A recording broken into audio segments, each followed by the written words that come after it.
vais retourner à notre invité Mokhtar Hima.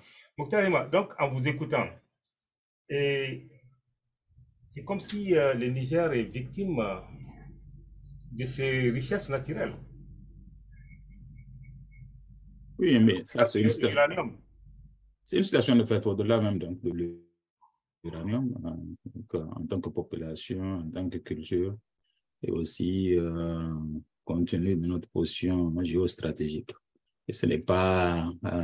ça, c'est une dynamique que nous connaissons depuis des siècles, hein, compte tenu de l'exploitation de nos régions et les intérêts donc du capitalisme international et leur volonté à s'accaparer de nos richesses minières en particulier.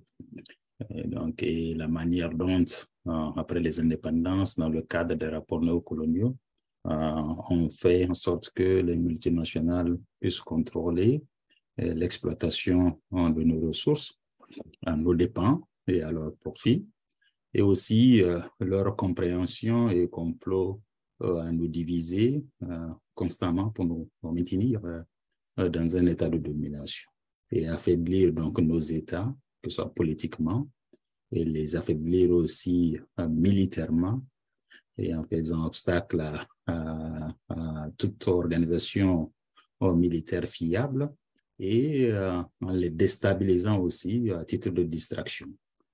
Et souvent, même sous le couvert de vouloir rétablir l'ordre après avoir, sur le désordre qu'ils ont créé, et à l'image des activités terroristes qu'ils soutiennent, entretiennent et nourrissent dans le Sahel. Donc, je pense que toute cette supercherie-là, la nouvelle génération comprend ça profondément. Et après ce ras-le-bol-là, décide vraiment de créer un nouvel ordre. Parce que bon, la nouvelle génération qui n'a pas connu l'ère des indépendances, qui n'a pas connu la colonisation, et donc, qui a une vision globaliste de ce monde, avec le niveau d'accès à l'information, et aussi leur détermination vraiment à affirmer leur souveraineté. Donc, il y a une nouvelle dynamique qui se crée et la jeunesse africaine n'est plus prête à se laisser exploiter, dominer et rabaisser comme elle fut pendant des siècles. Donc, et les Occidentaux, les forces impérialistes et néocoloniales ont du mal à s'adapter. Bon, mais ça, c'est un processus qui est enclenché et il n'y a pas de retour en arrière. Et vous voyez bien qu'aujourd'hui, quand même, il y a une prise de conscience qui se fait.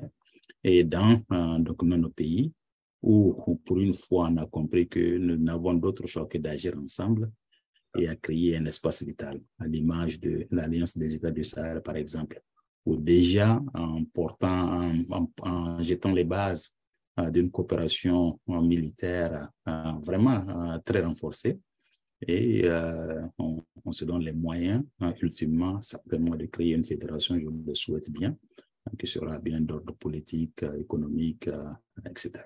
Donc, les Occidentaux et les multinationales s'inquiètent, évidemment, à travers leur gouvernement. Ils vont faire tout ce qui est de leur possible pour se maintenir. Et c'est ce que nous devrons comprendre. C'est vraiment une question, l'enjeu essentiel, c'est les rapports d'intérêt.